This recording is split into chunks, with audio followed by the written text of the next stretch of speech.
नमस्कार। नमस्कार प्यारे विद्यार्थियों। आज की क्लास जो है मैं आपको बेसिकली अगर कह सकते हैं कि जो पहली क्लास है वो मैं आपको जो एग्ज़ाम के क्वेश्चंस हैं उन एग्ज़ाम के क्वेश्चंस पर मैं आपको उपलब्ध करवा रहा हूँ, अवेलेबल करवा रहा हूँ। और ये किसी एक पर्टिकुलर एग्ज़ाम से संबंधित मैंने प्रश्न नहीं लिए हैं। ये जितने भी वाणिज्य से संबंधित जो वनडे कॉम्पिटिटिव एग्जाम है उन एग्जाम से डिफरेंट टाइप के एग्जाम आप बोल सकते हो कि वहां से मैंने एक एक दो प्रश्नों को सेलेक्ट किया है, प्रश्नों को मैंने आपके लिए उपलब्ध करवाया है। तो आज की क्लास से बेसिकली हमको ये आइडिया मिल जाएगा कि आपको किस प्रकार के प्रश्नों की आवश्यकता है या फिर कहां पर आप ज़्यादा वीक हो, तो वहां पर हमें क्या करना है, फोकस करते हुए चलना है। आगे की क्लासेस भी मैं आपको समय समय पर प्रश्नों की क्लासेस उपलब्ध करवाता रहूंगा और टॉपिक वाइज भी वो है वो मैं नेक्स्ट क्लास जो मेरी आएगी वो मैं किसी पर्टिकुलर टॉपिक विशेष के संबंध में आपको उपलब्ध करवाने जा रहा हूं। तो प्यारे बच्चों, आपको करना क्या है, आपको मैं जैसे ही प्रश्न उपलब्ध करवाऊंगा तो आपको मैं 4 से 5 सेकंड का समय दूंगा और उस 4 से 5 सेकंड के समय के अंदर आपको केवल और केवल एक ही चीज को ध्यान में रखना है, केवल ऑप्शन ही आपको कमेंट बॉक्स के अंदर रखना है कि इस प्रश्न का आंसर ये होगा। उसके अलावा आपको किसी भी प्रकार का कमेंट करने की आवश्यकता नहीं है। तो आज की क्लास को अपन स्टार्ट करते हैं प्रश्न नंबर 1 के साथ में। तो ये देखिएगा, क्वेश्चन आपके सामने कुछ इस प्रकार से दे रखा है।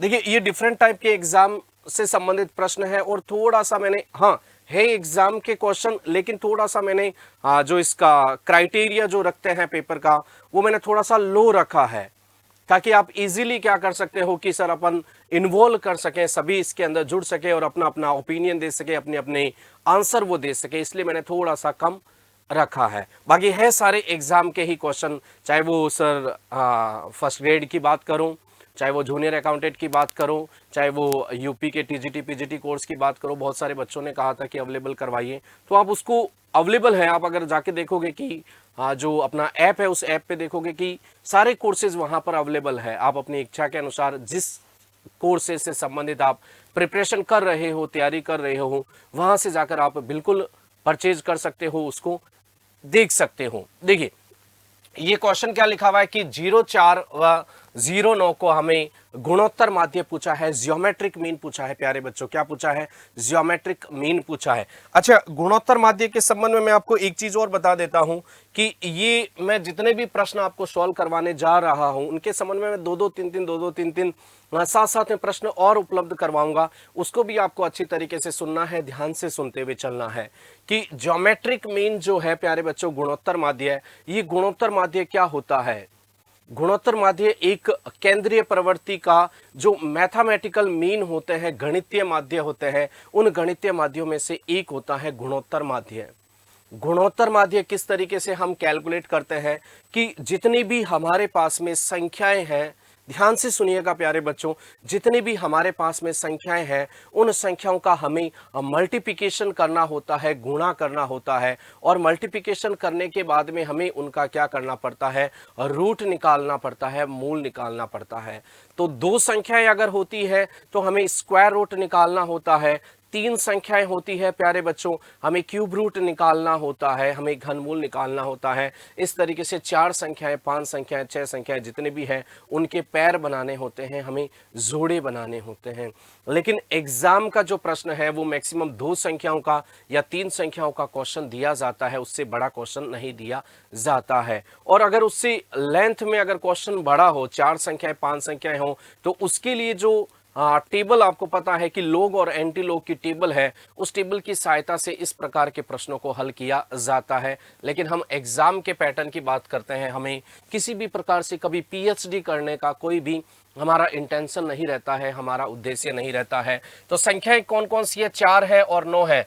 इनका हमें ज्योमेट्रिक मीन निकालना है, तो इनको हमें सिंपली मल्टीप्लिकेशन करना है, गुणनफल करना है और गुणनफल करके इसका रूट निकालना है। तो यहाँ पर ज्योमेट्रिक मीन आ जाएगा प्यारे बच्चों। Then geometric mean is equal to क्या हो जाएगा? 36 का स्क्वायर रूट करोगे तो यहाँ पर 6 आंसर आ जाएगा। और आप सभी ने बिल्कुल 100% आंसर है वो कितना दिया है? सी आंसर दिया है, 6 आंसर दिया है, 6 आंसर आएगा। चले आगे, चलिए आंसर देते हुए चलिएगा, फटाफट से थोड़ा सा आंसर देते हुए चलिएगा। ये कह रहा है कि निम्नलिखित में से कौन सा लक्षण उद्यमी में होना चाहिए? सर ये उद्यमी से संबंधित है। उद्यमी आपको पता है कि किसी भी वनडे कॉम्पिटिटिव एग्जाम की बात करें, उद्यमी से संबंधित प्रश्न जरूर पूछा जाता है। सर उद्यमी में क्या क्या होना चाहिए? तो पहले तो एक चीज मैं बता देता हूं कि जहां हम प्यारे बच्चों जो प्रोडक्शन की बात करते हैं, उत्पादन की बात करते हैं, सर्विसेज की बात करते हैं, तो प्रोडक्शन के लिए या सर्विसेज के लिए जो रिसोर्सेज होते हैं, जो स्रोत होते हैं, उसमें हम सर उद्यमी को भी काउंट करते हैं, उसमें हम साहसी को भी काउंट करते हैं। आप मुझे बता सकते हो कमेंट बॉक्स के अंदर कि कौन कौन से उत्पादन के स्रोत माने जाते हैं, कौन कौन से हम रिसोर्सेज मानते हैं?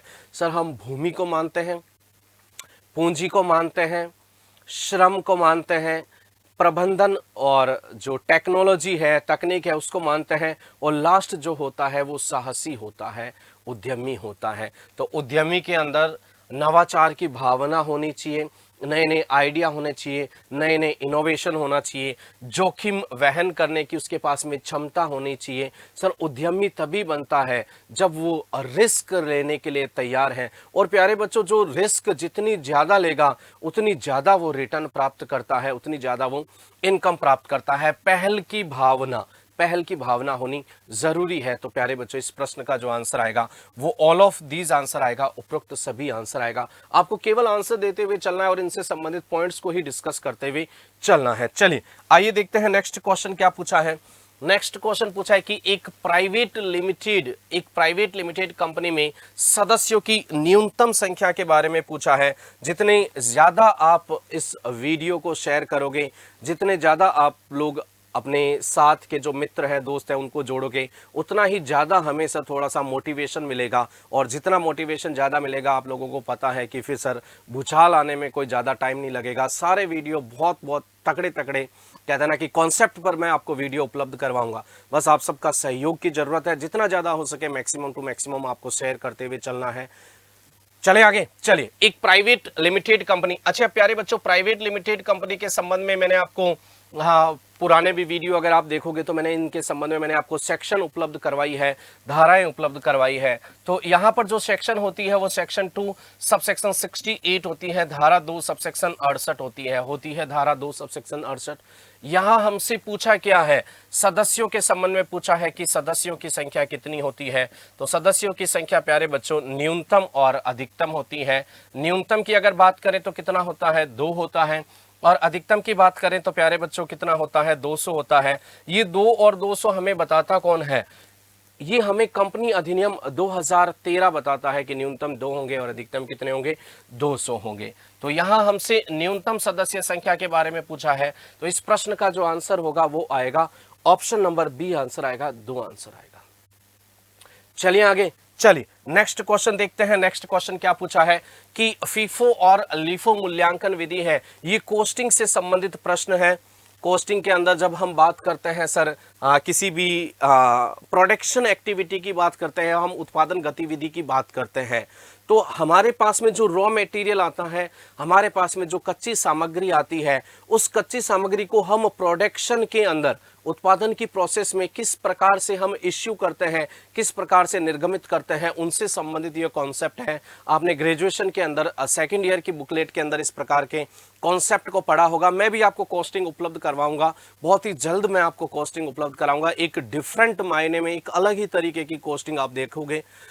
तो यहाँ मुझे केवल आज की क्लास में मुझे केवल आप आंसर बताते हुए चलिएगा, बस आंसर बताते हुए चलना है। उसके अलावा आपको किसी भी प्रकार की कोई टेंशन लेने की जरूरत नहीं है, कोई आवश्यकता नहीं है। प्यारे बच्चों, एफ का मतलब होता है फर्स्ट, एफ का मतलब क्या होता है, फर्स्ट होता है। आई का मतलब क्या होता है, इन होता है, फर्स्ट इन। एफ का मतलब क्या होता है, फर्स्ट होता है। और ओ का मतलब क्या होता है, आउट होता है। फर्स्ट इन फर्स्ट आउट, मतलब जो पहले सामग्री आएगी उसको हम पहले ही क्या करेंगे, प्रोडक्शन के अंतर्गत इश्यू करेंगे। और एल का मतलब क्या होता है, लास्ट होता है। आई का मतलब क्या होता है, इन होता है। एफ का मतलब क्या होता है, फर्स्ट होता है। और ओ का मतलब क्या होता है, आउट होता है। मतलब जो पहले सामग्री आई है वो पहले जाएगी और जो आखिरी में आई है वो पहले जाएगी। इस प्रकार की कोई जो इश्यू करने की मेथड्स होते हैं, विधियां होती हैं, इनकी अलावा भी मेथड होते हैं। एक होता है एवरेज मेथड होता है और एक वेटेड एवरेज मेथड होता है। उन मेथड्स को भी हम पढ़ते हुए चलते हैं, देखते हुए चलते हैं। ये होते किसके संबंध में हैं? ये निर्गमित कच्चे सामग्री के संबंध में होती है प्यारे बच्चों। तो इस प्रश्न का जो आंसर आएगा वो बेसिकली कौन सा आंसर आएगा? ऑप्शन नंबर सी आंसर आएगा। बस आंसर लगाते हुए चलिए और जितना ज्यादा हो सकता है उतना ज्यादा आप इसको अपने दोस्तों में, मित्रों में शेयर करते हुए जरूर चलिएगा ताकि उनकी भी हेल्प हो सके। चलिए देखिए, ये आपको कुछ स्टैटिकल डेटा दे रखे हैं। ये मैंने आपको स्टैटिक्स के भी क्वेश्चन दे दिए हैं, मैंने आपको माइक्रो इकोनॉमी के भी दिए हैं, मैक्रो इकोनॉमिक के भी दिए हैं, मैंने आपको कंपनी एक्ट के भी दिए हैं, मैंने आपको हर प्रकार के जितने भी वाणिज्य से संबंधित है सबके एक एक दो क्वेश्चन मैंने आपके लिए उपलब्ध करवाए हैं और आगे भी उपलब्ध करवाएंगे। देखिए, ये आपको डेटा दे रखे हैं, स्टैटिकल डेटा दे रखे हैं, दिखाई दे रहे हैं स्टैटिकल डेटा।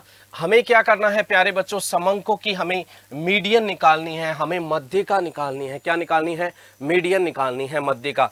अच्छा, मध्यिका निकालने से पहले हमें सर एक चीज विशेष रूप से ध्यान में रखनी होती है कि हम मीडियन की बात करें, हम चतुर्थकों की बात करें, चाहे वो हम लोअर क्वार्टाइल की बात करें, हम अपर क्वार्टाइल की बात करें, तो सबसे बड़ा पॉइंट जो होता है वो हमें क्या करना पड़ता है? इन डेटा को हमें असेंडिंग और डिसेंडिंग ऑर्डर जिसमें आप कंफर्टेबल हो उसके अंदर हमें क्या करना पड़ता है? इनको व्यवस्थित करना पड़ता है, अरेंज करना पड़ता है। तो हम ज़्यादा सर रिस्क नहीं लेंगे, हम इनको क्या कर देंगे? आरोही क्रम में व्यवस्थित कर देंगे। कौन से क्रम में व्यवस्थित कर देंगे? आरोही क्रम में, यानी असेंडिंग ऑर्डर में व्यवस्थित कर देंगे।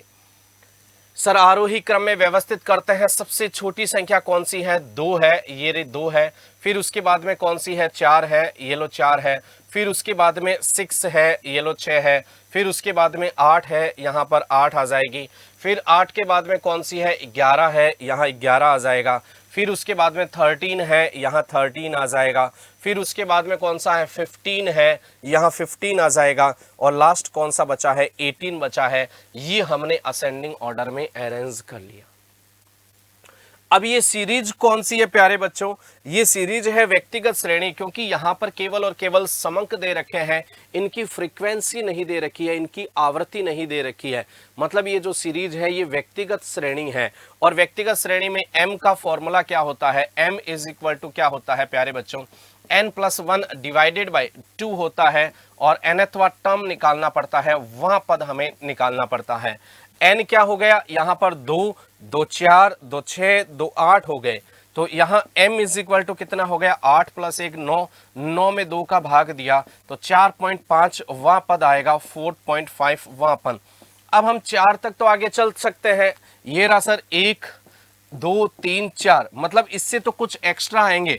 लेकिन सर यहाँ देखिए 11 लिखा हुआ है, 5वां पद इन दोनों के बीच में आएगा। और सर जब हमें मध्यिका की बात करनी हो, मीडियन की बात करनी हो, तो सिंपली हमें इन दोनों का एवरेज करना होता है, औसत करना होता है। मतलब चौथा पद प्लस में 5वां पद और डिवाइडेड बाई क्या करना होता है? 2 करना होता है। और 19 के अंदर अगर हम 2 का भाग देते हैं तो 9.5 आता है। यहाँ पर मीडियन इज इक्वल टू कितना हो जाएगा? 9.5 आंसर आएगा। ऑप्शन नंबर डी हमारे प्रश्न का आंसर होगा, option number D. Median sir हम उसको कहते हैं जहां पर जो हमारी स्टैटिकल सीरीज है, जो हमारी समंक श्रेणी है, उस समंक श्रेणी को प्यारे बच्चों 2 भागों में विभाजित करती है। आधी स्टैटिकल सीरीज क्या होती है? मीडियन से ऊपर होती है। और आधी स्टैटिकल सीरीज क्या होती है प्यारे बच्चों? मीडियन से नीचे होती है। तो 2 भागों में बांटती है, 2 भागों में विभाजित करती है। 9.5 आंसर आएगा। चलिए आगे चलते हैं, नेक्स्ट देखते हैं। निम्नलिखित में से कौन सा बैंक भारत का केंद्रीय बैंक है?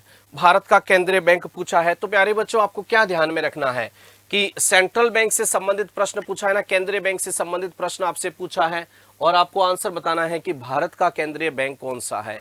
तो पहले मैं एक चीज आपको बता देता हूं कि केंद्रीय बैंक की अगर बात करें, सेंट्रल बैंक की बात करें, तो केंद्रीय बैंक वह बैंक होता है जो किसी भी अर्थव्यवस्था की बात कर लो या किसी भी देश की बात कर लो, जो वित्तीय स्ट्रक्चर है, जो वित्तीय ढांचा है, उस वित्तीय ढांचे के सिरमौर के रूप में काम करता है। किसके रूप में काम करता है? सिरमौर के रूप में काम करता है। जितनी भी वित्तीय प्रणाली है, उस वित्तीय प्रणाली को रेगुलेट करने का जो काम करता है, वो उस देश का सेंट्रल बैंक काम करता है, केंद्रीय बैंक काम करता है। और भारत के अंदर ये जो सेंट्रल बैंक की जो भूमिका है, वो रिजर्व बैंक ऑफ इंडिया निभाता है। कौन निभाता है? Reserve bank of India. इस बात को प्यारे बच्चों हम लोग अच्छी तरीके से जानते हैं, भली भांति जानते हैं। कौन अपनी भूमिका निभाता है? रिजर्व बैंक ऑफ इंडिया निभाता है। इसके संबंध में मैं आपको 2-3 प्रश्न उपलब्ध करवा देता हूं कि reserve bank of India RBI, आप सब लोग एग्री करते हुए चलिएगा कि रिजर्व बैंक ऑफ इंडिया की बात करें, आरबीआई की बात करें, तो इसकी स्थापना का अगर हमसे पूछा जाए कि आरबीआई की स्थापना कब की गई थी, तो आरबीआई की स्थापना की गई थी 1935 के अंदर, 1935 के अंदर। आपको डेट भी ध्यान में होगा कि 1 अप्रैल 1935 के अंदर, पक्का याद होना, 1 अप्रैल 1935 यानी 1935 के अंदर इस आरबीआई की क्या की गई थी? स्थापना की गई थी। ये आपको विशेष रूप से ध्यान में रखना है। लेकिन प्यारे बच्चों, अगर आपसे पूछा जाए कि जो रिजर्व बैंक ऑफ इंडिया है, जो आरबीआई है, वो उसका जो अधिनियम है, उसका जो एक्ट है, वो एक्ट कौन सा है? तो यहां पर एक्ट विशेष रूप से ध्यान में रखिएगा। काफी समय अपन इस प्रकार से नहीं पढ़ पाते हैं, जैसा कि मैं आपको उपलब्ध करवा रहा हूं। एक्ट क्या होता है? 1934 है। अधिनियम क्या है? 1934 है। ये एक प्रकार की अलग सी विधान द्वारा निर्मित संस्था है, कानून द्वारा निर्मित संस्था है, जहां पर किसी अधिनियम के द्वारा शासित किया जाता है, एक्ट के द्वारा कंट्रोल किया जाता है। ये आपको ध्यान में रखना है। 1934 अधिनियम है, बट स्थापना 1 अप्रैल 1935। तो यहां देखिए, सेंट्रल बैंक ऑफ इंडिया, अफरा तफरी के अंदर गलती मत कर देना, जल्दबाजी में गलती मत कर देना। यहां पर भारत का केंद्रीय बैंक पूछा है, तो रिजर्व बैंक ऑफ इंडिया वो भूमिका निभाता है। आंसर आएगा प्यारे बच्चों, ऑप्शन नंबर बी आएगा। और आपने 100% बिल्कुल करेक्ट आंसर दिया होगा, ऐसी मैं आपसे उम्मीद करता हूं। तो आइए नेक्स्ट देखिए, निम्नलिखित में से कौन केंद्रीय प्रवृत्ति का माप नहीं है? स्टैटिक्स का क्वेश्चन है। ये सारे पेपर की कंबाइंड फॉर्मेट है, मिक्स्ड फॉर्मेट है, और मोस्टली जितने भी प्रश्न है वो हर वनडे कॉम्पिटिटिव एग्जाम को ध्यान में रखते हुए ही सेलेक्ट किया गया है। तो आप लोग अपना आंसर बताते हुए चलिए कि निम्नलिखित में से कौन केंद्रीय प्रवृत्ति का माप नहीं है? सर, हम मेजर्स ऑफ सेंट्रल टेंडेंसी की बात करें, केंद्रीय प्रवृत्ति के माप की बात करें, तो बेसिकली देखो, मोस्टली अगर आप देखोगे कि केंद्रीय प्रवृत्ति का माप होता क्या है, वो ही नहीं पता होता है कि माप है क्या। हमने सीधा स्टार्ट कर दिया, आज तक जहां जहां से हम पढ़ के आए हैं, सीधा स्टार्ट कर दिया, समांतर माध्य लिखो, मध्यिका लिखो, बहुलक लिखो। वास्तव में आपको पता होना चाहिए कि केंद्रीय प्रवृत्ति का माप होता क्या है। मैं इस पर आपको जरूर एक सेशन अवेलेबल करवाऊंगा कि वास्तव में केंद्रीय प्रवृत्ति का माप होता क्या है। कि हमारे पास में कोई भी स्टैटिकल डेटा है, हमारे पास में कोई भी समंक श्रेणी है, उस समंक श्रेणी में से उस मूल्य का हमें चयन करना है जो पूरी उस स्टैटिकल सीरीज का सही प्रतिनिधित्व करने वाला होता है, रिप्रेजेंटेटिव होता है। उस रिप्रेजेंटेटिव वैल्यू को हम केंद्रीय प्रवृत्ति का माप कहते हैं। प्यारे बच्चों, क्या करते हैं? केंद्रीय प्रवृत्ति का माप। अब वो समांतर माध्य के द्वारा हो सकता है, मध्यिका के द्वारा हो सकता है, बहुलक के द्वारा हो सकता है, गुणोत्तर माध्य के द्वारा हो सकता है। वहां हम अलग अलग प्रकार के मीन को पढ़ते हैं, क्लासिफिकेशन ऑफ मीन को देखते हैं। लेकिन सर, कोफिशिएंट या ये जो कोरिलेशन है, सहसंबंध है, ये एक तरीके से आपको कारण और इफेक्ट के बीच में या दो स्टैटिकल सीरीज के बीच में किस प्रकार का रिलेशन है, किस प्रकार का संबंध है, उस संबंध की बात करता है। तो बहुलक, जिसको हम Z कहते हैं, X बार माध्य कहते हैं, मीडियन, ये यहां पर नेगेटिव सेंस के अंदर प्रश्न पूछा गया है। तो प्यारे बच्चों, इस प्रश्न का आंसर आएगा सह संबंध आएगा, कोरिलेशन आएगा, जो दो स्टैटिकल सीरीज के बीच में रिलेशन को बताता है, संबंध को बताता है। चलिए आगे चलते हैं, नेक्स्ट क्वेश्चन देखते हैं क्या पूछा है कि कौन सा वक्र यू आकार का नहीं होता है। ये प्यारे बच्चों माइक्रो इकोनॉमी से संबंधित प्रश्न है। कौन सी इकोनॉमी से संबंधित प्रश्न है? माइक्रो इकोनॉमी से संबंधित प्रश्न है। और आप देखोगे कि माइक्रो इकोनॉमी जैसा कॉन्सेप्ट जो है, वो कॉन्सेप्ट सर हमें कहीं पर भी पढ़ने के लिए नहीं मिलता है। मोस्टली जो उपलब्ध करवाए जाते हैं वीडियोस, वो मैक्रो इकोनॉमी पर उपलब्ध करवाए जाते हैं, लेकिन मैं आपको माइक्रो इकोनॉमी से संबंधित कॉन्सेप्ट भी उपलब्ध करवाने जाऊंगा। तो यहां पर सर एवरेज कॉस्ट क्या होती है? औसत लागत। औसत लागत होती है कि जो टोटल लागत है, किसी भी प्रोडक्शन एक्टिविटीज की बात कर लो, किसी भी उत्पादन गतिविधि की बात कर लो, जो टोटल कॉस्ट है उसके अंदर क्वांटिटी से भाग दोगे तो वो एवरेज कॉस्ट आती है। एएफसी क्या होती है कि जितनी भी हमारी जो कुल स्थिर लागत है, उस कुल स्थिर लागत के अंदर जो उत्पादित इकाइयां हैं उन इकाइयों का भाग दोगे तो एवरेज फिक्स्ड कॉस्ट आएगी। और मार्जिनल कॉस्ट क्या होता है कि हर एक इकाई में परिवर्तन के कारण जो टोटल कॉस्ट में जो परिवर्तन आता है वो मार्जिनल कॉस्ट कहलाता है। और एवरेज वेरिएबल कॉस्ट क्या होता है? जो परिवर्तनशील लागत है, कुल परिवर्तनशील लागत, उसमें सर इकाइयों का भाग देकर हम कैलकुलेट करते हैं, गणना करते हैं। ये सारी कैलकुलेशन भी मैं आपको जल्दी से जल्दी सिखाने वाला हूं। यहां पर सर यू आकार का आप एवरेज कॉस्ट का शेप बनाओगे सर, एवरेज कॉस्ट का अगर शेप बनाओगे तो ये अंग्रेजी के यू आकार के शेप का आपको कुछ ये इस प्रकार का दिखाई देगा। एएफसी का अगर आप शेप बनाओगे तो एएफसी कुछ आपको इस प्रकार से दिखाई देगी। एवरेज फिक्स्ड कॉस्ट जो है वो प्रारंभ में बहुत ज्यादा होगी, फिर धीरे धीरे घटने लगेगी, बहुत घटने लगेगी। ये इस प्रकार से, ये इसको हाइपरबोलाकार भी कहा जाता है। अति जो परवलयाकार आकार होता है, इस आकार की होती है एवरेज फिक्स्ड कॉस्ट। ये शेप होता है, ये अंग्रेजी के यू अक्षर के समान नहीं होता है। बाकी जितनी भी लागतें हैं वो अंग्रेजी के यू अक्षर के समान होती है। तो प्यारे बच्चों, इस प्रश्न का जो आंसर आएगा वो ऑप्शन नंबर बी आंसर आएगा, एवरेज फिक्स्ड कॉस्ट। चलें आगे, चलिए नेक्स्ट देखते हैं क्या पूछा है। नेक्स्ट पूछा है कि वे लागतें जो लेखे या हिसाब किताब में शामिल नहीं की जाती है। ये क्लासिफिकेशन ऑफ कॉस्ट से संबंधित होता है, लागतों के वर्गीकरण से संबंधित होता है। किनसे संबंधित होता है? क्लासिफिकेशन ऑफ कॉस्ट से संबंधित होता है। ये भी प्यारे बच्चों प्रोडक्शन से संबंधित है। किससे संबंधित है? उत्पादन से संबंधित है, प्रोडक्शन से संबंधित। ये हमारे सर माइक्रो इकोनॉमी का पार्ट होता है। कौन सी इकोनॉमी का पार्ट होता है? माइक्रो इकोनॉमी का पार्ट होता है। ये व्यष्टि अर्थशास्त्र का हिस्सा है। तो व्यष्टि अर्थशास्त्र से संबंधित टॉपिक भी मैं आपको उपलब्ध करवाऊंगा, जल्द से जल्द उपलब्ध कराऊंगा। बस आज की क्लास के अंदर एकदम धैर्य बनाए रखिए, एकदम क्वेश्चन का सटीक एनालिसिस मैं आपको उपलब्ध करवा रहा हूं, विश्लेषण, उनसे संबंधित 4-5 प्रश्न और भी मैं आपको लगातार उपलब्ध करवा रहा हूं। तो ये केवल 20-25 प्रश्न नहीं है, ये 70-80 प्रश्नों का एक समूह है जिसको कहा जाता है, एक ग्रुप है ये पूरा। मौद्रिक लागतें, प्यारे बच्चों, मौद्रिक लागतें किसको कहा जाता है? कि हम कोई भी प्रोडक्शन कर रहे हैं, हम क्या कर रहे हैं? कोई भी प्रोडक्शन कर रहे हैं या हम कोई भी सर्विसेज उपलब्ध करवा रहे हैं, हम सेवाएं दे रही हैं, तो उत्पादन के संबंध में या सेवाओं के संबंध में जो कुछ भी भुगतान किया जाता है उस भुगतान को हम क्या कहते हैं? मॉनेटरी कॉस्ट कहते हैं, मौद्रिक लागतें कहते हैं। जैसे उत्पादन के लिए आप क्या करते हो? भूमि काम में लेते हो, और भूमि की जो मौद्रिक लागत है प्यारे बच्चों क्या होती है? हमें पता है, उसको किराया कहा जाता है। तो किराया मौद्रिक लागत होती है। आप उसको टेक्निकल लैंग्वेज के अंदर आप उसको लगान कह सकते हो, कोई प्रॉब्लम नहीं है, और हमें प्रॉब्लम हो भी नहीं सकती, नहीं हो सकती ना।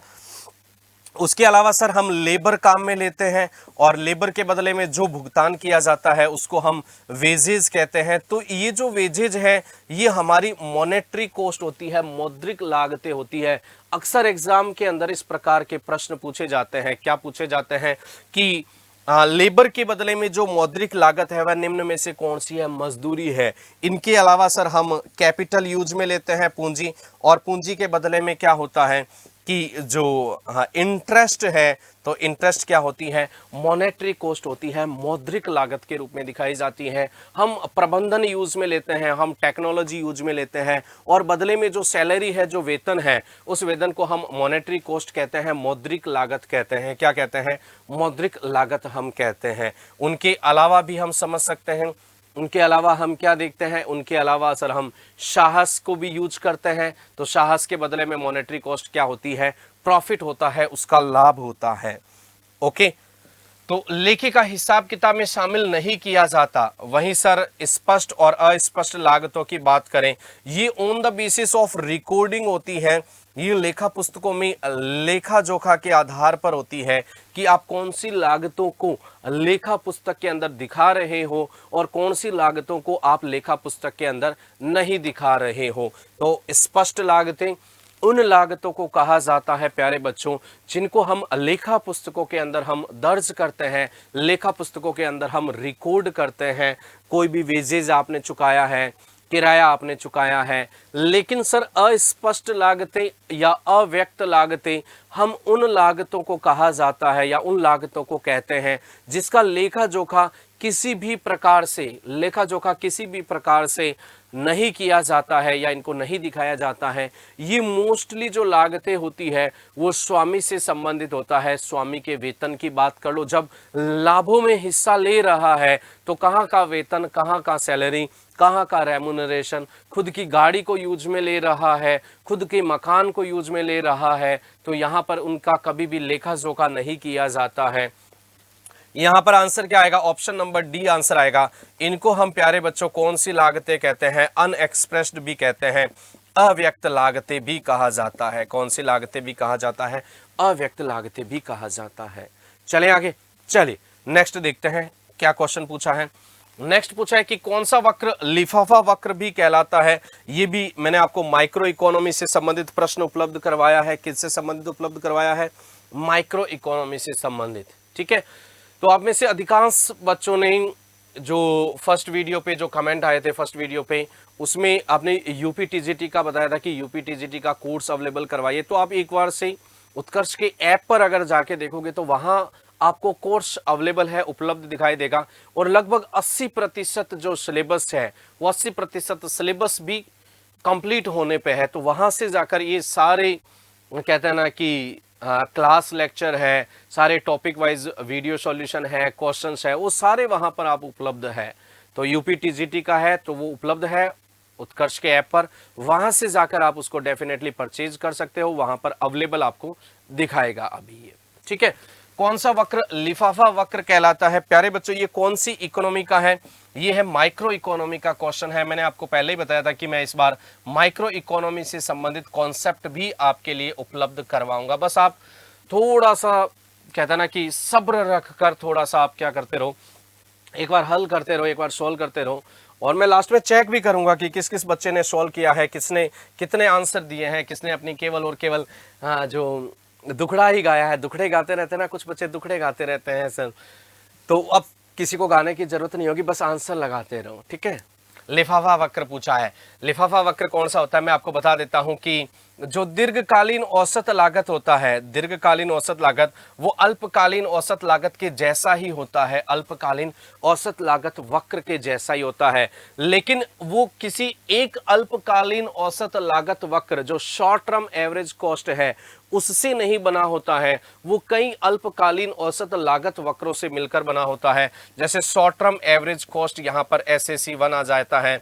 यहाँ पर short term average cost SAC 2 आ जाता है, यहाँ पर short term average cost SAC 3 आ जाता है। इस प्रकार से कई इकाइयों के जो अल्पकालीन औसत लागत वक्र है उनको अगर हम मिला दें तो ये दीर्घकालीन बन जाता है, लॉन्ग टर्म एवरेज कॉस्ट बन जाता है, LAC बन जाता है। और इसको ही हम प्यारे बच्चों कौन सा वक्र कहते हैं? इसको ही हम लिफाफा, जो खाम होता था ना मारवाड़ी के अंदर, जिसको खाम कहा जाता है, ये वक्र लिफाफा वक्र कहलाता है। ये भी प्यारे बच्चों अगर हम देखें तो अंग्रेजी भाषा के कौन से अक्षर के समान दिखाई देता है? ये अंग्रेजी भाषा के U अक्षर के समान दिखाई देता है। कौन से अक्षर के समान? U अक्षर के समान दिखाई देता है। Long term average cost LAC इस प्रश्न का सटीक आंसर होगा। ऑप्शन नंबर क्या आंसर होगा? बी आंसर होगा। चले आगे, चलिए बढ़ते रहिए, आगे बढ़ते रहिए, फटाफट से आंसर देते रहिए कि वेतन निम्न में से किस मौद्रिक लागत का व्यय है? भाई वेतन तो आप बता सकते हो ना, सैलरी तो आप बता सकते हो। कि भूमि की अगर बात करें तो भूमि के संबंध में जो मौद्रिक लागत है वो मौद्रिक लागत कौन सी होती है प्यारे बच्चों? रेंट होता है, किराया होता है, लगान जिसको बोलते हैं। प्रबंधन के बदले में क्या होता है प्यारे बच्चों? सैलरी होता है, वेतन होता है। उद्यमी क्या चाहता है? उद्यमी अपने लाभों को चाहता है। पूंजी क्या चाहती है? पूंजी चाहती है इंटरेस्ट को, चाहती है ब्याज को, चाहती है ना। यहां हमसे सैलरी पूछा है, वेतन पूछा है, तो प्रबंधन के लिए काम में लेते हैं हम टेक्नोलॉजी के काम में, टेक्नोलॉजी के लिए हम जो यूज लेते हैं उसको हम वेतन कहते हैं, उसको हम सैलरी कहते हैं। ये मॉनेटरी कॉस्ट का पार्ट होता है, मौद्रिक लागत का पार्ट होता है। चलें आगे, चलिए आइए नेक्स्ट देखें कि एक सामान्य व्यवसाय के लिए एक साझेदारी फर्म में साझेदारों की न्यूनतम व अधिकतम संख्या होती है? ये प्रश्न मैंने आपको इसलिए अवेलेबल करवाया है, इसलिए उपलब्ध करवाया है क्योंकि प्यारे बच्चों अगर साझेदारी की बात करें तो साझेदारी का क्वेश्चन अब पूछा जाए, सामान्य साझेदारी पूछा जाए, सामान्य व्यवसाय पूछा जाए या बैंकिंग व्यवसाय पूछा जाए, इसमें किसी भी प्रकार का कोई डिफरेंस नहीं रहा है, कोई अंतर नहीं रहा है। आपको जो 10 और 20 वाली जो संख्याएं हैं उस 10 व 20 वाली संख्याओं को आप ध्यान में रखने की आवश्यकता नहीं है। तो साझेदारी की दशा में सदस्यों की, साझेदारी की दशा में साझेदारों की, ओके, साझेदार ध्यान में रखना है, साझेदारों की न्यूनतम संख्या और अधिकतम संख्या हमें पता होनी जरूरी है। न्यूनतम साझेदार की बात करें, किसकी बात करें? न्यूनतम साझेदार की बात करें तो कितने होते हैं न्यूनतम साझेदार? 2 होते हैं। और जबकि हम अधिकतम साझेदार की बात करें, मैक्सिमम साझेदार की बात करें तो अधिकतम साझेदार कितने होते हैं प्यारे बच्चों? अधिकतम साझेदार संख्या होती है, यहां आपको 50 ध्यान में रखना है, 50 ध्यान में रखना है। तो 2 और 50 का जो ऑप्शन है, जो कॉम्बिनेशन है वो कौन सा है? ऑप्शन नंबर डी है। कौन सा कॉम्बिनेशन है? ऑप्शन नंबर डी है। चलिए आंसर दीजिए, नेक्स्ट क्वेश्चन का आंसर दीजिए फटाफट से, पढ़िए और आंसर दीजिए, फटाफट से पढ़िए और आंसर दीजिए, पढ़िए और आंसर दीजिए, फटाफट से आंसर दीजिए, फटाफट से आंसर दीजिए।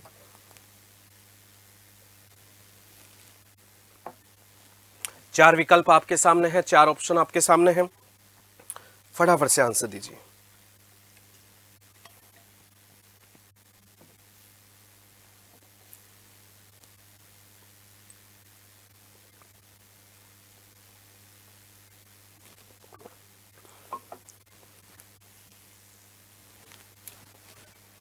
देखिए क्वेश्चन क्या पूछ रहा है, क्वेश्चन ये पूछ रहा है आपसे कि निम्नलिखित में से कौन एक कंपनी का, या कौन सा लिखता तो और भी बढ़िया लगता, बट कोई दिक्कत नहीं है, हम एडजस्ट कर लेंगे।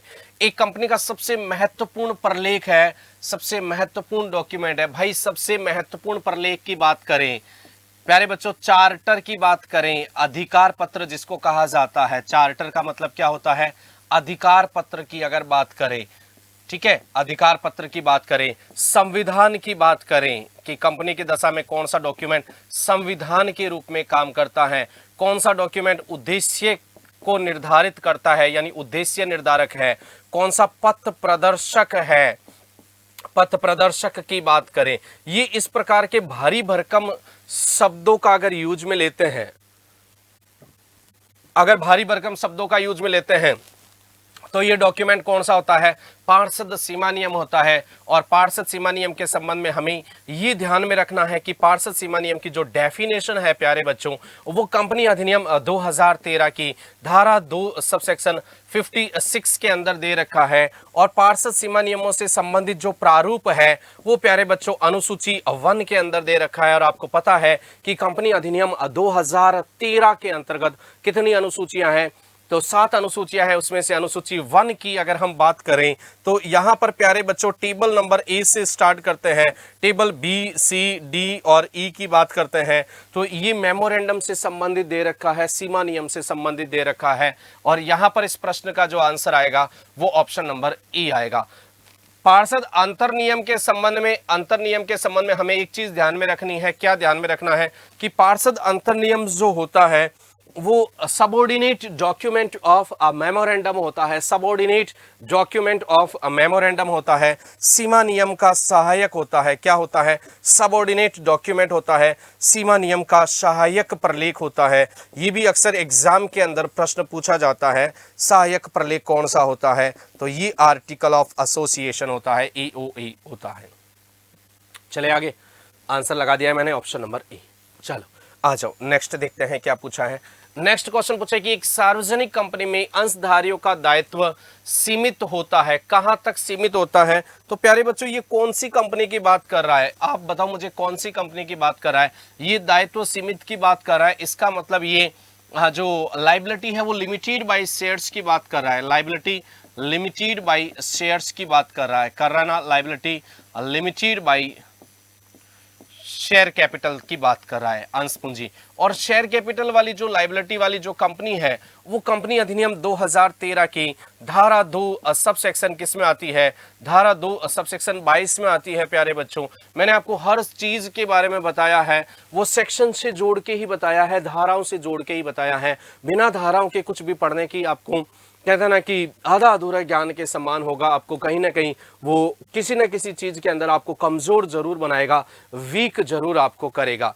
तो आपको धाराओं से जोड़ते हुए चलना है, एकदम ऑथेंटिक बुक को पढ़ना है और एकदम ऑथेंटिक तरीके से ही आपको पढ़ते हुए चलना है।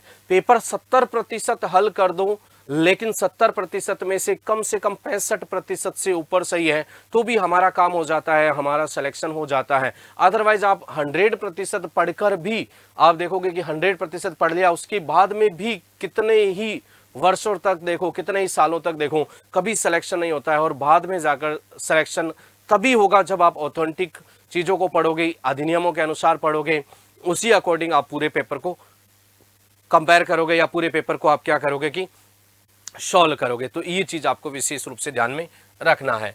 तो कहां तक होता है लायबिलिटी, ये अंशों की जो अंकित मूल्य का जो अदद भाग है उस अदद भाग तक होता है, अंशों के चुकता मूल्य तक, अंशों के अंकित मूल्य तक, अंशों के बाजार मूल्य तक, उपरोक्त में से कोई नहीं। देखो हमें एक ऑप्शन का सिलेक्शन करना है, मैं इसलिए इसको हटा रहा हूं, बाजार मूल्य में हटा रहा हूं। अब देखो चुकता मूल्य तक, तो चुकता मूल्य तो सर उसने क्या कर दिया है, चुका दिया है ना, तो यहां तक उसकी लायबिलिटी थोड़ी लिमिटेड होगी, उसकी दायित्व थोड़ी सीमित होगा। उसका जो अंकित मूल्य का जो अनपेड भाग है, मैं इसको जो आंसर लगा रहा हूं वो मोस्ट एप्रोप्रिएट के बेसिस पे आंसर लगा रहा हूं। पूरी लाइन में यहां पर लिख देता हूं कि एक सार्वजनिक कंपनी में अंशधारियों का जो दायित्व होता है वो अंशों की अंकित मूल्य, अंशों की अंकित मूल्य, अंकित मूल्य ये आपको पूरा एग्जाम में मिलेगा। अंकित मूल्य की जो अनपेड भाग है, अंकित मूल्य के जो अनपेड भाग है, अदत भाग तक, जो नहीं चुकाया गया भाग है, वहां तक उसकी लायबिलिटी होती है, वहां तक उसका दायित्व होता है। चले आगे, चलिए आइए सर आगे चलते हैं। ऑप्शन नंबर बी इसलिए सेलेक्ट करवा रहा हूं मैं आपको। आ जाओ नेक्स्ट देखिए, सांख्यिकी पत्रिका से प्राप्त आंकड़े होते हैं। हमें सर कोई भी सांख्यिकी पत्रिका मिल गई है, हमें कोई मैगजीन मिल गई है, इससे प्राप्त आंकड़े क्या कहलाएंगे। अगर सर हम कलेक्शन ऑफ डेटा की बात करें, किसकी बात करें, कलेक्शन ऑफ डेटा की, कलेक्शन ऑफ डेटा, तो वहां हम देखते हैं कि सर जो डेटा को कलेक्शन करने का जो तरीका है वो हम दो तरीके से कर सकते हैं। एक हम प्राथमिक आंकड़ों के द्वारा और एक द्वितीयक आंकड़ों के द्वारा। प्राथमिक आंकड़े उन आंकड़ों को कहा जाता है जब हमारा जो इन्वेस्टिगेटर है, जो हमारा अनुसंधान करता है, वो अनुसंधान करता क्या करता है, हमारा जो रिसर्च है, हमारा जो सर्वे है या हमारा जो अनुसंधान का क्षेत्र है, उस अनुसंधान के क्षेत्र की ऑब्जेक्ट को देखता है और उस ऑब्जेक्ट के अकॉर्डिंग क्या करता है प्यारे बच्चों, ऑब्जेक्ट के अकॉर्डिंग डेटा की कलेक्शन करने का काम करता है, आंकड़ों के संग्रहण का काम करता है। एकदम एक रॉ मटेरियल के रूप में आप बोल सकते हो, एक कच्ची सामग्री के रूप में बोल सकते हो। नए सिरे से जो डेटा कलेक्ट किया जाता है उनको हम प्राइमरी डेटा के अंदर काउंट करते हैं। कौन से डेटा के अंदर, प्राइमरी डेटा के अंदर। जबकि सेकेंडरी डेटा उन डेटा को कहा जाता है द्वितीयक आंकड़े, जो किसी पास्ट रिपोर्ट के आधार पर, किसी मैगजीन के आधार पर, किसी वेबसाइट के आधार पर डेटा का कलेक्शन किया जाता है, इकट्ठा किया जाता है। कौन से होते हैं, द्वितीय आंकड़े होते हैं। यहाँ पर मैगजीन ही तो बोल रहा है, पत्रिका, तो कौन से होंगे, ऑप्शन नंबर बी आएंगे, द्वितीयक आंकड़े। चले आगे, चलिए आइए देखते हैं नेक्स्ट क्वेश्चन क्या पूछा है। बताइए, राष्ट्रीय आय की गणना करने की विधि कौन सी है। नेशनल इनकम से संबंधित प्रश्न लिया है मैंने एक, और ये प्रश्न आपको पता है कि कौन सी इकोनॉमी से संबंधित है। ये सर मैक्रो इकोनॉमी से संबंधित है। कौन सी इकोनॉमी से संबंधित है, ये मैक्रो से संबंधित है। और मैक्रो का मतलब आप जानते हो कौन सी है, ये समष्टि है, समष्टि। कौन सी है ये, समष्टि अर्थशास्त्र से संबंधित है। आप मुझे आंसर बताओ क्या आएगा, फटाफट से आंसर बताओ क्या आएगा प्यारे बच्चों। कि हम राष्ट्रीय आय की जब हम गणना करते हैं तो एक चीज मैं आपको माइंड में सेट कर देता हूं कि आप राष्ट्रीय आय की गणना किसी भी मेथड से कर लो, चाहे आप प्रोडक्शन से कर लो, चाहे इनकम मेथड से कर लो, चाहे एक्सपेंडिचर मेथड से कर लो, आपकी राष्ट्रीय आय जो आएगी, नेशनल इनकम, वो हमेशा इक्वल आएगी, वो हमेशा बराबर आएगी। क्या आएगी सर, इक्वल आएगी। क्यों इक्वल आएगी इसका रीजन भी मैं बता देता हूं। क्योंकि सर हम जब प्रोडक्शन करते हैं, हम जब उत्पादन करते हैं या जब हम सर्विसेज देते हैं तो यहां से हम राष्ट्रीय आय निकालते हैं। लेकिन सर हमने जो कुछ भी प्रोडक्शन किया है प्यारे बच्चों, उस प्रोडक्शन के लिए हमने जो कुछ भी विक्रय किया है, उस विकृत या जो विक्रय किया है उस मूल्य को सर हमें डिस्ट्रीब्यूट करना पड़ता है, वितरित करना पड़ता है। किनमें? हमारे जो उत्पादन के साधन है, मतलब हमें भूमि का किराया, पूंजी का ब्याज, वेतन, भत्ते, ये सब कुछ देने होते हैं। तो आय मतलब बराबर कुछ भी शेष नहीं बचता भाई। उत्पादन करने के बाद में जो आप विक्रय करते हो और विक्रय करके जो राशि प्राप्त करते हो, उसके बाद कुछ भी शेष नहीं बचता है, उनका वितरित कर दिया आपने। फिर सर जो वितरित आय है, इनकी आय है, इनको भी सर कुछ ना कुछ राशि कंज्यूम करनी है। राशि क्या कंज्यूम करेंगे, इनको कुछ ना कुछ भोजन करना है, कपड़े खरीदना है, ये तो ये खरीदने के लिए चले जाएंगे। और इन उत्पादन से जो भी आपने प्रोडक्शन से जो भी आपने इकाई बनाई है, उस इकाई को क्या कर देंगे, व्यय कर देंगे, उस इकाई पर खरीदने पे लगा देंगे, ये बराबर आएगा। तो यहाँ पर आंसर क्या आएगा, ऑल ऑफ दिस। ये 3 मेथड है। एक विशेष रूप से आपको नोट यहां पर ध्यान में रखना है। वो क्या ध्यान में रखना है कि राष्ट्रीय आय की जब आप गणना करते हो, गणना करने की विधियों की बात करते हो, तो यहां पर राष्ट्रीय आय की गणना करने की ये जो तीनों विधियां हैं, ये तीनों विधियां बताने वाले कौन थे? ये थे साइमन कुजनेट्स के द्वारा बताई गई विधियां हैं। किसके द्वारा? साइमन कुजनेट्स के द्वारा बताई गई विधियां हैं। और साइमन कुजनेट्स को ही हम प्यारे बच्चों राष्ट्रीय आय लेखांकन की जन्मदाता मानते हैं। किसके जन्मदाता? राष्ट्रीय आय लेखांकन की अवधारणा की जन्मदाता, की अवधारणा की जन्मदाता मानते हैं या जनक मानते हैं। ये लो, ये आपको विशेष रूप से ध्यान में रखना है। चले आगे, चलो आ जाओ, नेक्स्ट क्वेश्चन का आंसर बताओ मुझे। एक साझेदारी समझौता हो सकता है। मैंने सर जितने क्वेश्चन करवाए उनके साथ साथ में 4-4, 5-5 प्रश्न आपको अवेलेबल करवाए हैं। एक साझेदारी समझौता हो सकता है भाई। साझेदारी मौखिक भी हो सकती है, साझेदारी लिखित भी हो सकती है। इतना हम जानते हैं, साझेदारी मौखिक हो सकती है, साझेदारी लिखित हो सकती है ना, बिल्कुल हो सकती है, कोई दिक्कत नहीं है।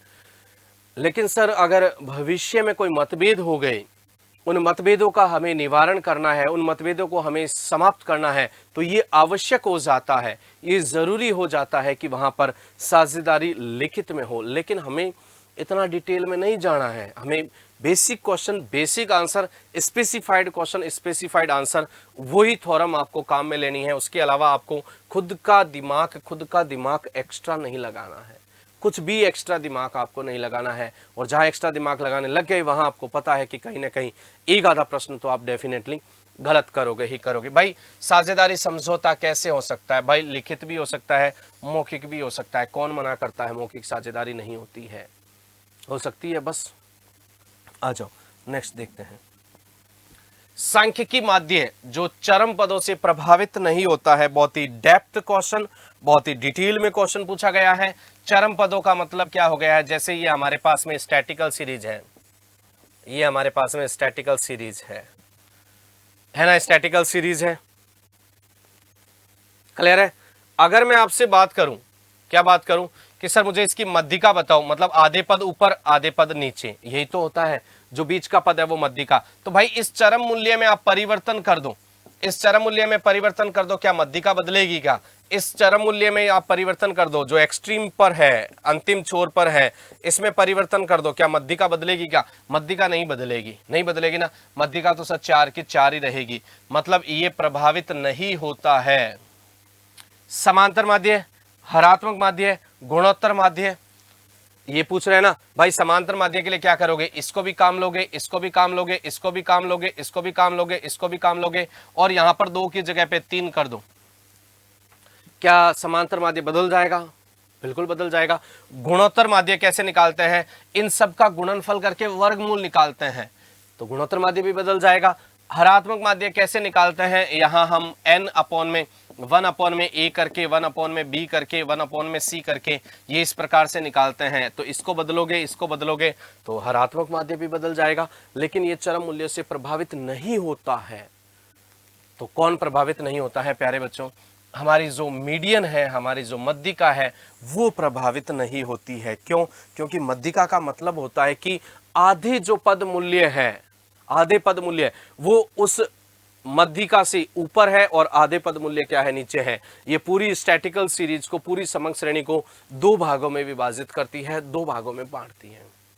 चले आगे, चलो आ जाओ नेक्स्ट देखते हैं कि निम्नलिखित में से कौन सा कार्य अंकेक्षक का नहीं है। भाई अंकेक्षक का कार्य ही नहीं है, उद्देश्य तो छोड़ो, कार्य ही नहीं है, कार्य नहीं है। मैंने आपको सर इनके संबंध में एक वीडियो पहले भी अवेलेबल करवाया है। मैंने अंकेक्षण के उद्देश्य की बात की थी कि अंकेक्षण का जो उद्देश्य है वो दो तरीके से आप देखते हो। एक देखते हो मुख्य उद्देश्य देखते हो, और दूसरा कौन सा उद्देश्य देखते हो प्यारे बच्चों, सहायक उद्देश्य देखते हो। मुख्य उद्देश्य सर उस उद्देश्य को कहा जाता है जहां पर केवल और केवल जो फिनेंशियल स्टेटमेंट है, जो वित्तीय विवरण है, उस वित्तीय विवरण पर राय प्रकट करना है। क्या संस्था की बैलेंस शीट सही व उचित आर्थिक स्थिति को दिखा रही है या नहीं दिखा रही है, क्या प्रॉफिट एंड लॉस अकाउंट सही व्यापारिक परिणामों को दिखा रहे हैं, नहीं दिखा रहे हैं, क्या वित्तीय सूचनाएं सही है या नहीं है, तो उस पर रिलायबल है या नहीं है, विश्वास करने योग्य है या नहीं है। ये मुख्य उद्देश्य होता है। सहायक उद्देश्य अशुद्धियां, कपट, ये इनको रोकना पकड़ना, ये सब कुछ होता है। लेकिन ये देखिए लेखा पुस्तकों को लिखना, ये लेखा पुस्तकों को लिखने का काम तो सर हमारा हो ही नहीं सकता। हम जांच करने का काम कर सकते हैं, हम ढूंढने का काम कर सकते हैं, शुद्धता का काम कर सकते हैं, लेकिन लिखने का काम हमारा नहीं है। तो इस प्रश्न का जो आंसर आएगा वो कार्य पूछ रहा है, ऑप्शन नंबर बी हमारा काम बिल्कुल भी नहीं है। चले आगे, चलिए आइए देखते हैं नेक्स्ट क्वेश्चन क्या पूछा है। नेक्स्ट पूछा कि एक संयुक्त पूंजी कंपनी के लिए पंजीयन है। भाई संयुक्त पूंजी कंपनी, यहां देखिए एक शब्द को पकड़ा करो, कंपनी। भाई कंपनी जहां लग गया, आपको पता है कि वर्तमान में जो कंपनी अधिनियम है वो भारतीय कंपनी अधिनियम, वर्तमान में अधिनियम कौन सा है, भारतीय कंपनी अधिनियम। और भारतीय कंपनी अधिनियम कौन सा है प्यारे बच्चों, भारतीय कंपनी अधिनियम 2013 है। अब बताइए कि मुझे अधिनियम लग चुका है, कानून लग चुका है, तो ये अगर कानून लग चुका है तो इस अधिनियम के अंतर्गत, इस विधान के तहत, इस कानून के तहत आपको क्या रजिस्ट्रेशन नहीं करवाना चाहिए, रजिस्ट्रेशन करवाना चाहिए, और रजिस्ट्रेशन करवाना अनिवार्य है। तो यहां पर आंसर क्या आ जाएगा, ऑप्शन नंबर ए आ जाएगा। एक संयुक्त पूंजी कंपनी के लिए अनिवार्य है, बिल्कुल अनिवार्य है। आंसर आएगा ऑप्शन नंबर ए। चले आगे, चलो आ जाओ नेक्स्ट देखते हैं क्या पूछा है कि गहन जांच डिटेल में जांच की है। भाई जब मैंने आपको अंकेक्षण करवाया था, ऑडिट करवाया था, आप पुराने भी वीडियो देख सकते हो मेरे, मैं नए भी आपको अवेलेबल करवाऊंगा। उसके अंदर मैंने ऑडिट सिस्टम बताई थी, कार्य प्रणाली बताई थी ना, ऑडिट सिस्टम बताया था, कार्य प्रणाली। इस कार्य प्रणाली के अंदर मैंने एक पॉइंट रखा था, क्या पॉइंट रखा था कि कार्य प्रणाली को हम तीन तरीके से देखते हैं। एक सर हम गहन जांच को देखते हैं, गहन जांच, या इसका समानार्थी शब्द हम विस्तृत जांच कहते हैं। समानार्थी शब्द क्या होता है, विस्तृत जांच हम यूज में लेते हैं।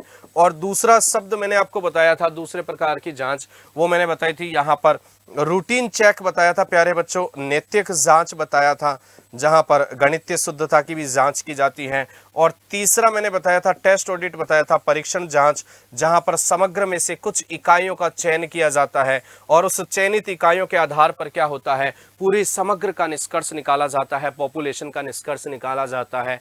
ये हमने सिस्टम के अंदर पढ़ा था। गहन जांच या विस्तृत जांच क्या है कि जो प्रारंभिक लेखा पुस्तकें हैं, उन प्रारंभिक लेखा पुस्तकों को डिटेल में चेक करना है, हर एक ट्रांजैक्शन को चेक करना है, हर एक व्यवहार को चेक करना है। तो विशिष्ट और केवल जैसे शब्द तो काम में लेना ही नहीं चाहिए, सभी लेखा पुस्तकों की जांच आपको करनी है। विस्तृत जांच या गहन जांच आंसर आ जाएगा। चले आगे, चलो आ जाओ नेक्स्ट देखते हैं क्या पूछा है। नेक्स्ट पूछा है कि एक साझेदारी फर्म का निर्माण किया जाता है।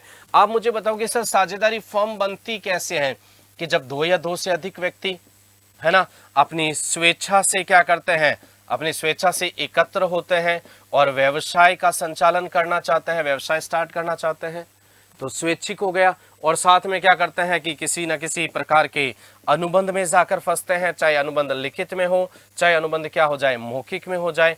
तो स्वैच्छिक व अनुबंध की प्रकृति होती है स्वैच्छिक व अनुबंध की प्रकृति होती है साझेदारी का। तो साझेदारी का निर्माण प्यारे बच्चों अनुबंध से होता है, अनुबंध से, परिस्थितियों से नहीं होता है, उत्तराधिकार से नहीं होता है। ये आपको विशेष रूप से ध्यान में रखना है कि साझेदारी फॉर्म का निर्माण कैसे होता है, अनुबंध से। प्रकृति कैसी होती है, स्वैच्छिक व अनुबंध की प्रकृति होता है, ये ध्यान में रखना है। आ जाओ नेक्स्ट देखते हैं क्या पूछा है कि निजी कंपनी में संचालकों की न्यूनतम, भाई ये डायरेक्टर्स के बारे में पूछ रहा है, किसके बारे में पूछ रहा है, डायरेक्टर्स के बारे में पूछ रहा है। तो मैं आपको न्यूनतम भी बता देता हूं और अधिकतम भी बता देता हूं। निजी कंपनी में न्यूनतम जो है वो 2 होते हैं, और अगर अधिकतम की बात करते तो अधिकतम कितना आंसर लगाते, तो अधिकतम 15 करते, 15, अधिकतम कितने, 15। अब चाहे वो सर प्यारे बच्चों निजी कंपनी है, चाहे वो सार्वजनिक कंपनी है, चाहे वो 1% कंपनी है, अधिकतम की लिमिट तो 15 है। चाहे वो सेक्शन 2 सबसेक्शन 62 की कंपनी है, चाहे वो सेक्शन 2 सबसेक्शन 68 की कंपनी है, चाहे वो सेक्शन 2 सबसेक्शन 71 की कंपनी है, अधिकतम की लिमिट तो अधिकतम की लिमिट 15 ही है। यहाँ 1, यहाँ 2, यहाँ 3, ये न्यूनतम लिख दिया, ये 15, ये 15, ये 15।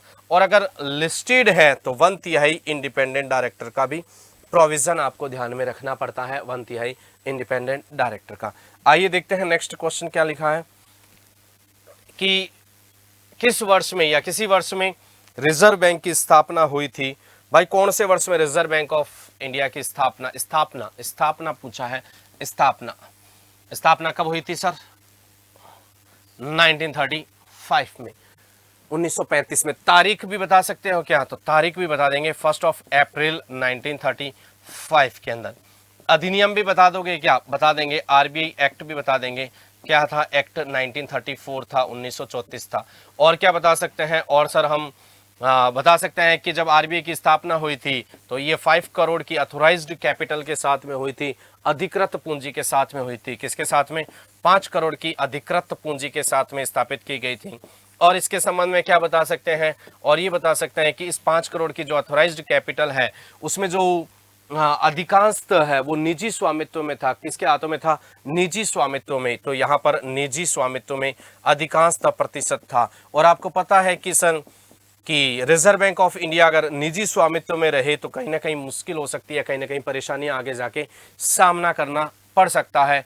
इसके लिए क्या कर दिया सरकार ने, इसका नेशनलाइजेशन कर दिया। सरकार ने क्या कर दिया प्यारे बच्चों, राष्ट्रीयकरण कर दिया। और राष्ट्रीयकरण का मतलब भी क्या होता है कि निजी स्वामित्व से सरकार अपने हस्तक्षेप में जो ले लेती है उसको नेशनलाइजेशन कहते हैं, राष्ट्रीयकरण कहते हैं। और रिजर्व बैंक ऑफ इंडिया का जो राष्ट्रीयकरण है वो 1 जनवरी 1949 को कर दिया गया था। इसे सरकार के द्वारा अपने हाथों में ले लिया गया था। चले आगे, चलो आ जाओ नेक्स्ट देखते हैं और आखिरी प्रश्न देखते हैं, अंतिम प्रश्न। निम्नलिखित में से कौन सा कथन गलत है, कौन सा कथन गलत है, नेगेटिव पूछा है कि साझेदारी में साझेदारों की संख्या न्यूनतम 3। ये लो, ये पहला ही गलत है, आगे तो बढ़ने की जरूरत ही नहीं है। बढ़ लेते हैं लेकिन पढ़ लेते हैं, पढ़ने में क्या दिक्कत है कि प्राइवेट कंपनी में सदस्यों की न्यूनतम संख्या 2 होती है। प्राइवेट में 2 होती है क्या, ओके। एकाकी व्यापार व्यावसायिक संगठन का प्राचीनतम स्वरूप है, सबसे प्राचीनतम स्वरूप है, ओके। सार्वजनिक कंपनी का पंजीयन करवाना अनिवार्य है, कंपनी कोई सी भी हो पंजीयन करवाना अनिवार्य है। तो यहां पर इस प्रश्न का आंसर क्या आएगा, ऑप्शन नंबर ए आंसर आएगा। आंसर क्या आएगा, ऑप्शन नंबर ए आंसर आएगा।